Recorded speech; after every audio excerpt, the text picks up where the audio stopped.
thing that matters to the people of Texas, including your ability to even find out whether or not some hazardous waste is nearby. And then we have this guy who just kind of rolls around thinking that he can get tort reform for himself, but take it away from everybody else in the state of Texas. All right, folks, welcome back. That's a despicable supporter of Wendy Davis running for governor as a Democrat in Texas, talking about Greg Abbott rolling around the state. Of course, he's in a wheelchair. Joining us now is Tom DeLay, former Republican House Majority Leader and former Texas Congressman, of course. Hello, Congressman. Hello, Steve. How are you? I'm fine. So your gubernatorial race down there is pretty much over and done, correct? Yeah, you just got an example. That was a state representative, a Democrat state representative in Texas.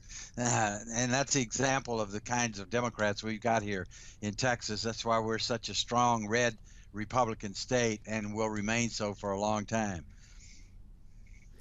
Yeah, no, absolutely. And the latest poll, I mean, it's more than 10%. That I'm looking at here on the screen, 51.5 to 37%. You know, and Democrats all over the place are doing this. You have one Democratic candidate calling Nikki Haley a whore. You have a woman who wants to run for Congress, is running for Congress, talking about a Republican senatorial candidate as an Uncle Tom. And you know what? I recall I recall Senator Allen getting kicked out of his race basically and losing because he said macaca. And I don't even, to this day, I don't know what macaca means, but I know what whore means. I know what Uncle Tom means, and the media couldn't care less. Well, you know, the media is the third party, and we always have to deal with them. Thank God we've got shows like yours and Newsmax and Blaze and others that are providing an alternative to the mainstream, so-called mainstream media. But the media is something that the Republicans have always had to deal with, Steve. And we've always had to not only fight against outrageous, wacko candidates like what we have running as Democrats now, but we also have to run against the media too. So it's nothing new. It's just that right now I'm laughing because I see all this desperation. These candidates are so desperate they're throwing Hail Marys all over the place. Well, we talk about the Senate, and before we talk, let's focus on the House for a second. Do you believe that there'll be a big pickup of seats in the House? And then please follow that up with, do you believe that John Boehner, I mean, because I remember several months back that this is going to be Boehner's last term as Speaker. I haven't heard much about it. Do you think he will return as Speaker? And if not, who do you see as a candidate?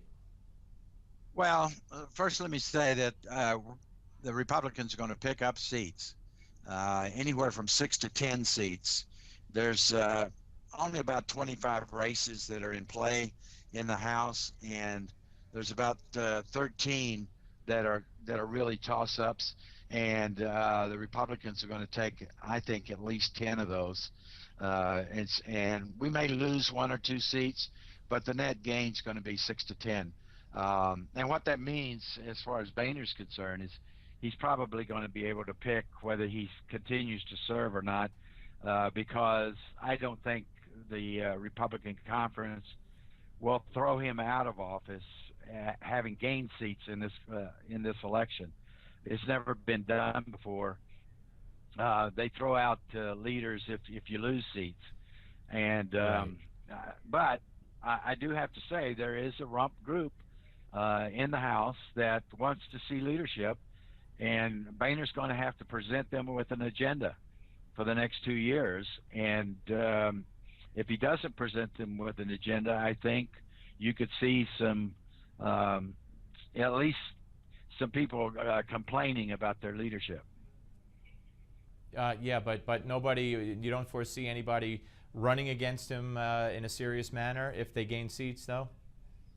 No, I really don't. I mean, there's a couple, I won't name them because I don't want to destroy their careers, but there's a couple that are looking at it, and if they see any weakness in Boehner at all, they might run.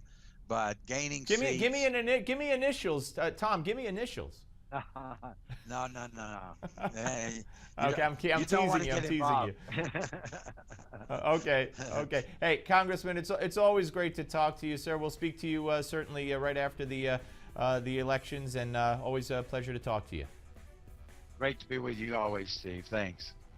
Thank you. Tom DeLay, ladies and gentlemen. Very interesting.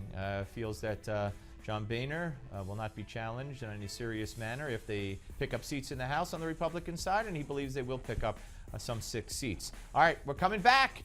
Former Navy SEAL Howard Wasden, stay with us.